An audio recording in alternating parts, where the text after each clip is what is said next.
Hello viewers, আসসালামু আলাইকুম সবাইকে। আজকে আমি আপনাদের দেখাবো ঝাল ঝাল লইট্টা শুটকি ভুনা। এইভাবে ঝাল ঝাল করে বিশেষ করে চিটাগাংয়ের মানুষরা বেশি করে। আজকে আমি সেভাবেই রান্না করব। চলুন চলে যাচ্ছি আজকের রান্নায়। এখানে আমি এক বাটি লইট্টা শুটকি নিয়েছি। এটাকে আমি এখন ভালো করে ভাজবো। শুটকি কখনো বেশি ভাজবেন না, বেশি ভাজলে তেতো লাগে। দেখুন দারুণ একটা স্মেল বের হচ্ছে। আমার মাছটা ভাজা হয়ে গিয়েছে। আমি এখন এটাকে ধুয়ে 10 মিনিট ভিজিয়ে রাখবো।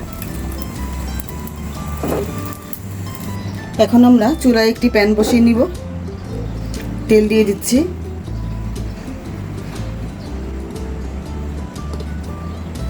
এখানে দিয়ে দিলাম বড় বাটির এক বাটি পেঁয়াজ কুচি।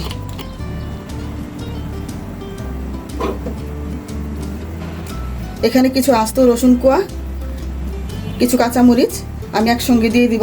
কাঁচামরিচটা আগে না দিলে ঝালটা বের হবে না। দিয়ে দিলাম হাফ চা চামচ লবণ। এখন আমি পেঁয়াজ রসুনগুলোকে একটু ভেজে নিব। আমি আদা রসুনের পেস্ট দিব না, এখানে আমি কিছু আস্ত রসুন দিয়েছি। এখন আমি দিয়ে দিব 1.5 চা চামচ হলুদ মরিচের গুঁড়ো একসঙ্গে। শুটকিটাকে ঝাল করার জন্য আমি আধা চা চামচ গুঁড়ো মরিচ দিলাম, শুকনো মরিচের গুঁড়ো।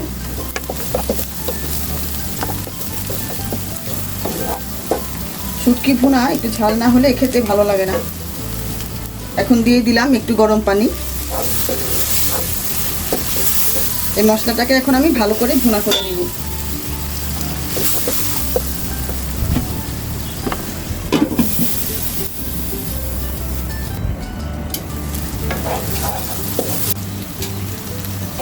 আমার মশলাটা কষানো হয়ে গিয়েছে। এবার আমি এর মধ্যে দিয়ে দিব আমার ভিজিয়ে রাখা লইট্টা শুটকিগুলো। এখন নেড়ে চেড়ে এই শুটকিটাকেও কিন্তু কষাতে হবে, একটু ঢেকে দিব।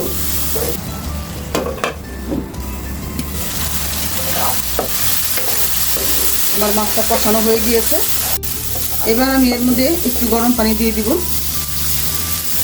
যেহেতু আমি ভালো করে মাছটাকে কষিয়েছি, এর জন্য বেশি পানি দিতে হবে না। অল্প পানি দিয়ে এখন নেড়ে চেড়ে অল্প আঁচে রাখবেন। আস্তে আস্তে মাছটা ভালোভাবে ভুনা হবে। জাল বাড়িয়ে দিলে কিন্তু নিচে লেগে যাবে।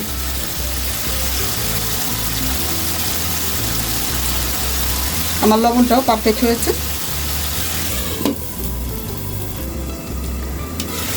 ঢাকনাটা খুলে মাঝে একবার নেড়ে দিবেন।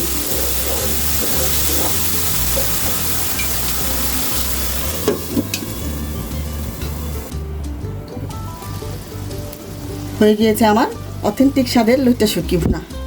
আপনারাও বাসায় একবার এভাবে ট্রাই করে দেখবেন, খেতে কিন্তু দারুণ লাগে।